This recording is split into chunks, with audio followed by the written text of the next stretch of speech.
Now, outside the shores of Africa, the former U.S. President Bill Clinton and his wife Hillary Clinton, the former Secretary of State, have agreed to testify in the congressional investigation into late sex offender Jeffrey Epstein. Bill Clinton's Deputy Chief of Staff confirmed the news on social media, and it comes as the U.S. House of Representatives was preparing to vote on holding both Clintons in criminal contempt for defying legal summons. Now, Bill Clinton's photo appears in Epstein's file released by the Department of Justice, although the former Democratic president has denied any wrongdoing.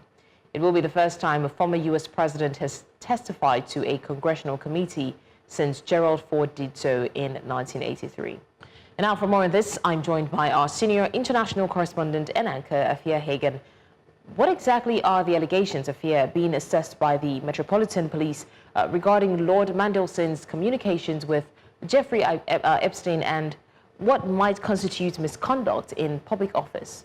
We had the news yesterday that the Metropolitan Police are going to be looking into the allegations that have arisen from the latest dump of the Epstein files. Millions of pages were released last week on Friday. The central allegation when it comes to Lord Mandelson is that while he was business secretary from 2009 to 2010, he forwarded confidential information to Jeffrey Epstein. That included emails that was referencing internal policy and advance notice of a 500 billion Eurozone bailout and other sensitive political material.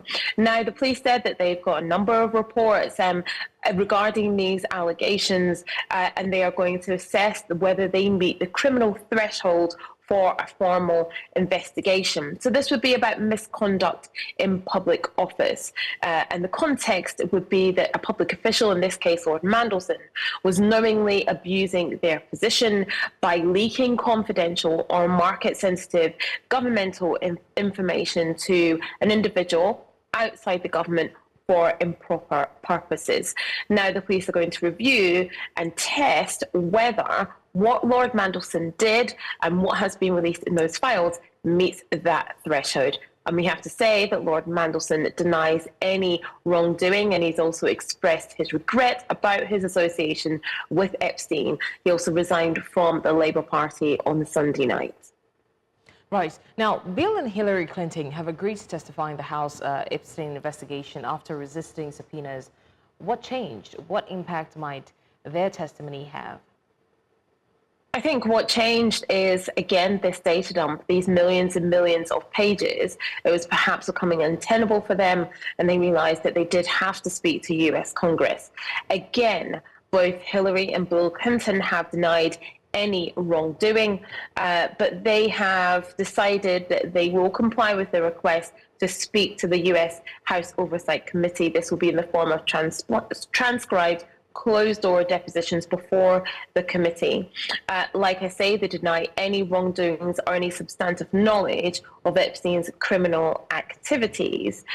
Now, them testifying would undercut any Republican claims of concealment and potentially shed light on any intersections between Epstein and other powerful figures. So what did they see? Who knew who? And who is protecting whom? That might come out in their depositions. So in the same vein, could we see Andrew Mountbatten-Windsor appearing before U.S. Congress? Well, there has been calls for him to appear before US Congress. He has been invited. At the moment, he still has not decided to appear before US Congress, but those calls are getting louder, especially in the light of the latest dump of documents that show really the depth of Andrew Mountbatten-Windsor's relationship with Jeffrey Epstein.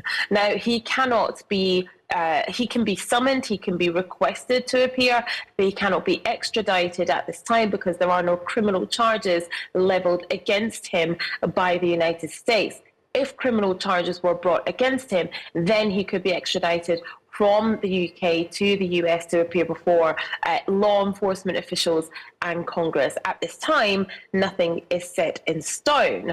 Again, Andrew Mountbatten-Windsor, like Hillary and Bill Clinton and like Lord Mandelson, has denied any wrongdoing related to Jeffrey Epstein. And of course, he's not under indictment in the United States.